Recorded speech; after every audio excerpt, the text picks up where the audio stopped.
So you want to learn how to draw cars? Good news, this is the video for you.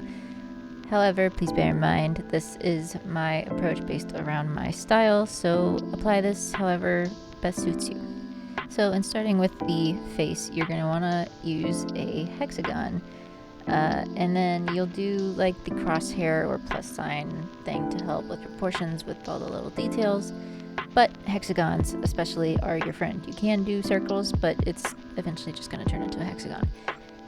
At this point, you are going to sketch in the general area of the eyes, the brows, the nose, the muzzle, any details that you would include in your style.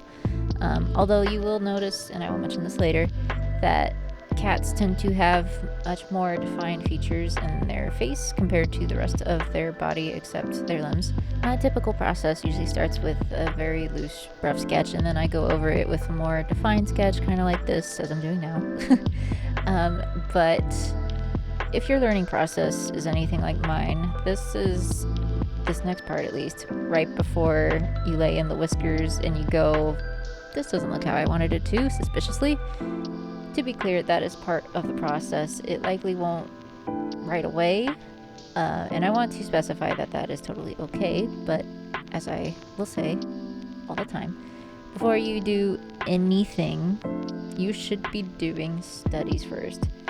This is what I always would come back to, and it has helped me the most. You kind of have to trial and error your way into learning this if you don't already start there. That's what I had to do anyway. But once you learn the basics of all that, you will start applying this into side views, 3/4 views, and so on, like I will demonstrate shortly. Same thing, you just be sure to practice alternative angles, even if they're not your favorite or they seem intimidating in any way.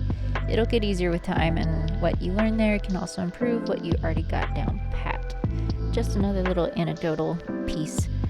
If you are still learning and building these kind of foundations, even once you start doing these things repetitively and you do this for years, you still will mess up in some places. Like here, I noticed I screwed up the nose, so I bumped it up a little bit more just to make it look nicer and better, at least to me. But that still does happen even once you've had the experience. So yeah, don't fret. Do not fret. And getting into the full body now, from what I've learned in my hundreds upon hundreds of animals that I've ever drawn, I personally tend to start with the chest area, and for some reason it always starts out looking like a little milk carton type shape, depending on the angle, but especially side views. This carton can be narrow at the top, it can be wider, it can be more broad in the front. It just really depends, especially if you play with shapes and cartoony proportions. But this is my most common technique for that area, and also the hindquarters sometimes. For the limbs and sketch stages, I use the typical stick and circle method pretty often. Sometimes I freehand them, it just depends, but this is a good way to lay them out and break down the general positioning however you wanted it to be. If you're unfamiliar, the circles act as the joints, the elbow, the wrist, the shoulder. This can help you maintain anatomically correct proportions and or break them down whenever needed. One thing I want to highlight with felines is their spines. I've done this mistake before, so I just want to point it out.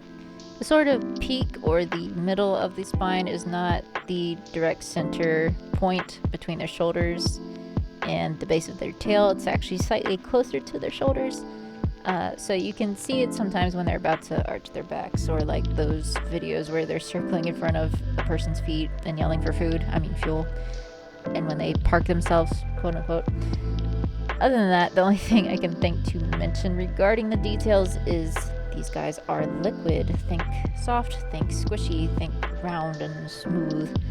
The only parts that tend to be sharp and defined, as I mentioned before, are their faces, the ears, and their legs. They don't usually have defined muscles unless we're talking about their wilder cousins. So the places I highlight tend to be where the bones are most defined.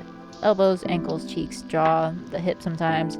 This is, of course, specifically if you're going for more realism or over cartoon.